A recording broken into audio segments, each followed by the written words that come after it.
بسم اللہ الرحمن الرحیم۔ السلام علیکم ورحمۃ اللہ۔ آج ہم 11ویں پارے کا خلاصہ پڑھیں گے۔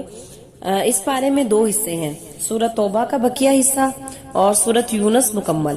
سورۃ توبہ کے بقیہ حصے میں 4 باتیں یہ ہیں کہ منافقین کی مذمت، مومنین کی 9 صفات، غزوہ تبوک میں شرکت نہ کرنے والے 3 مخلص صحابہ اور نبی کریم صلی اللہ علیہ وسلم کی تڑپ۔ منافقین کی جو مذمت بتائی گئی ہے اس میں ہے کہ اللہ تعالیٰ نے غزوہ تبوک میں شریک نہ ہونے کے بارے میں منافقین کے جھوٹے عذر کی اپنے نبی کو خبر دے دی۔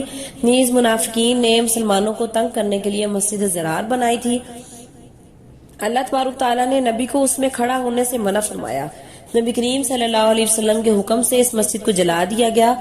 اور نمبر 2، جو مومنین کی 9 صفات بتائی گئی ہیں ان میں سے ان کی یعنی وہ جو صفات ہیں ان میں سے پہلی صفت یہ ہے کہ توبہ کرنے والے ہیں، عبادت کرنے والے ہیں، حمد کرنے والے ہیں، روزہ رکھنے والے ہیں، رکوع کرنے والے ہیں، سجدہ کرنے والے ہیں، نیک کاموں کا حکم دینے والے ہیں، بری باتوں سے منع کرنے والے ہیں، اللہ کی حدود کی حفاظت کرنے والے ہیں۔ غزوہ تبوک میں شرکت نہ کرنے والے 3 مخلص صحابہ، ان کے نام یہ ہیں، ایک تو حضرت کعب بن مالک، حضرت حلال بن امیہ، حضرت مرارہ بن ربیع رضی اللہ عنہم۔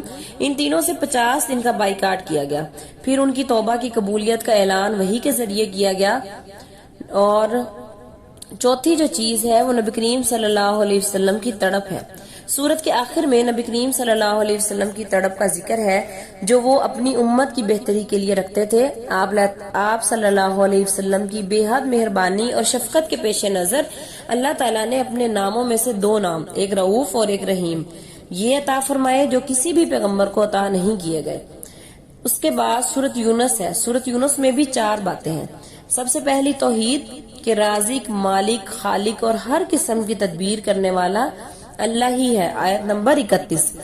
دوسرے نمبر پہ رسالت کا بیان ہے اور اس کے ضمن میں حضرت نوح، حضرت موسیٰ علیہ السلام، حضرت ہارون علیہ السلام، حضرت یونس علیہ السلام کے قصے مذکور ہیں۔ اور نمبر 3 پہ قیامت ہے، روز قیامت سب کو جمع کیا جائے گا، آیت نمبر اور اس آیت کے اندر کفار کو اس کا یقین بھی نہیں آیا، آیت نمبر 11 ہے۔ اور چوتھے نمبر پہ قرآن کی عظمت کے بارے میں بتایا گیا ہے کہ یہ بڑی دانائی کی کتاب ہے۔ حضرت نوح علیہ السلام کا قصہ۔ حضرت نوح علیہ السلام اپنی قوم کو آپ نے جو ہے وہ اپنی قوم کو دعوت دی، انہوں نے آپ کی بات نہیں مانی، سوائے کچھ لوگوں کے اللہ تعالیٰ نے ماننے والوں کو نوح علیہ السلام کی کشتی میں محفوظ رکھا اور باقی سب کو جو کہ نافرمان تھے پانی میں غرق کر دیا۔ حضرت موسیٰ اور حضرت ہارون علیہ السلام کا قصہ۔ حضرت موسیٰ اور ہارون علیہ السلام کو اللہ تعالیٰ نے فرعون کی طرف بھیجا۔ فرعون اور اس کے سرداروں نے بات نہ مانی بلکہ فرعون نے خدائی کا دعویٰ کیا۔ حضرت موسیٰ علیہ السلام کو جادوگر بتلایا اور ان کے مقابلے میں اپنے جادوگروں کو لے آیا۔ جادوگر حضرت موسیٰ پر ایمان لے آئے۔ پھر اللہ تعالیٰ نے حضرت موسیٰ اور ہارون علیہ السلام کو حکم دیا کہ اپنی قوم کے لیے مصر میں گھر اور مسجدیں بنائیں اور مسجدوں میں سب نماز ادا کریں۔ فرعون اور اس کے ماننے والے بنی اسرائیل کا پیچھا کرتے ہوئے سمندر میں غرق ہو گئے۔ بنی اسرائیل کے لیے اللہ نے سمندر میں راستے بنا دیے۔ حضرت یونس علیہ السلام انہی کے نام پر اس سورت کا نام ہے۔ سورت یونس جو ہے حضرت یونس علیہ السلام کے نام پر ہی اس سورت کا نام رکھا گیا۔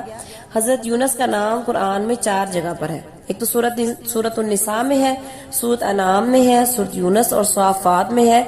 صراحتاً یونس آیا ہے اور 2 جگہ سورت یونس اور سورت قلم میں اللہ نے ان کا ذکر مچھلی والا یعنی صاحب الحوت ذنون کی صفت کے ساتھ فرمایا ہے۔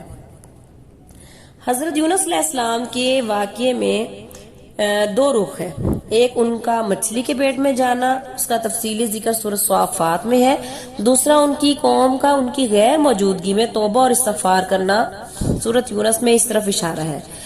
اب حضرت یونس علیہ السلام کا واقعہ یہ ہے کہ حضرت یونس علیہ السلام اپنی قوم کے ایمان سے مایوس اور اللہ کا عذاب آنے کو یقینی دیکھ کر نینوا کی سرزمین چھوڑ کر چلے گئے۔ آگے جانے کے لیے جب وہ کشتی میں سوار ہوئے تو سمندر میں طغیانی کی وجہ سے کشتی ڈوبنے لگی۔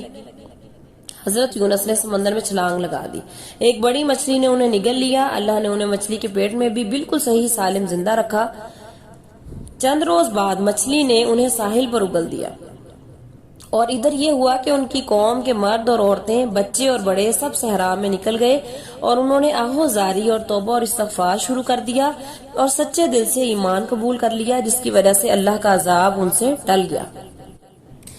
سورۃ یونس کی جو ابتدا ہے وہ قرآن حکیم کے ذکر سے ہوئی تھی، اسی طرح اس کی انتہا بھی سچی کتاب کی اتباع اور پیروی کے حکم پر ہو رہی ہے۔ ارشاد ہوتا ہے، فرمان دیجئے اے انسانوں، تمہارے پاس تمہارے پروردگار کی جانب سے حق آ چکا ہے، تو جو کوئی ہدایت حاصل کرتا ہے تو اس ہدایت کا فائدہ اسی کو ہوگا، جو گمراہی اختیار کرتا ہے تو اس گمراہی کا وبال بھی اسی پر پڑے گا۔ میں تم پر وکیل نہیں ہوں، اور اے پیغمبر آپ اس کی اتباع کیجئے جو کلام آپ کی طرف وحی کیا جاتا ہے، اور صبر کیجئے یہاں تک کہ اللہ فیصلہ کر دے، اور وہ سب سے بہتر فیصلہ کرنے والا ہے۔ اللہ تعالیٰ اپنی بارگاہ میں ہماری اس کاوش کو قبول فرمائے۔ وآخر دعوانا ان الحمد للہ رب العالمین۔